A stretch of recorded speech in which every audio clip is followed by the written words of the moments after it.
Cyber ગુનાઓમાં હવે માત્ર ઠગ જ નહીં પરંતુ કમિશનરની લાલચે પોતાના બેંક એકાઉન્ટ સાયબર ગેંગને ભાડા પર આપનારા લોકો પણ કાયદાના સકંજામાં આવી રહ્યા છે.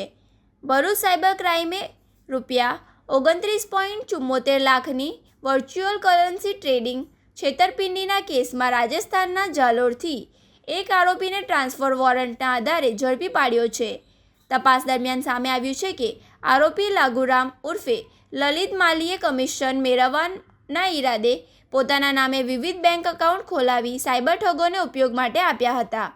આ એકાઉન્ટ્સમાં દેશભરમાંથી થયેલી ઓનલાઈન છેતરપિંડીની રકમ જમા થતી હતી.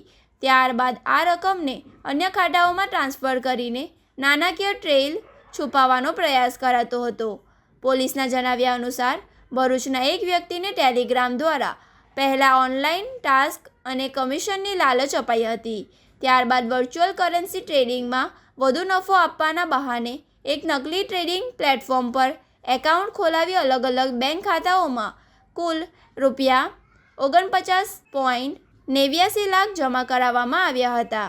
શરૂઆતમાં વિશ્વાસ જીતવા માટે થોડી રકમ પરત કરાઈ હતી, પરંતુ બાદમાં કુલ ₹49.74 લાખની છેતરપિંડી આચરવામાં આવી હતી. સાયબર ક્રાઇમ નિષ્ણાતોના મતે આવા કેસોમાં ઠગ સીધા પોતાના ખાતાનો ઉપયોગ કરતા નથી. તેઓ કમિશનની ઓફર આપીને અન્ય લોકોના બેંક એકાઉન્ટ ભાડે લે છે અથવા તેનો ઉપયોગ કરે છે. આવા મ્યુલ એકાઉન્ટ સાયબર ગુનાઓની સૌથી મહત્વપૂર્ણ કડી બની ગયા છે.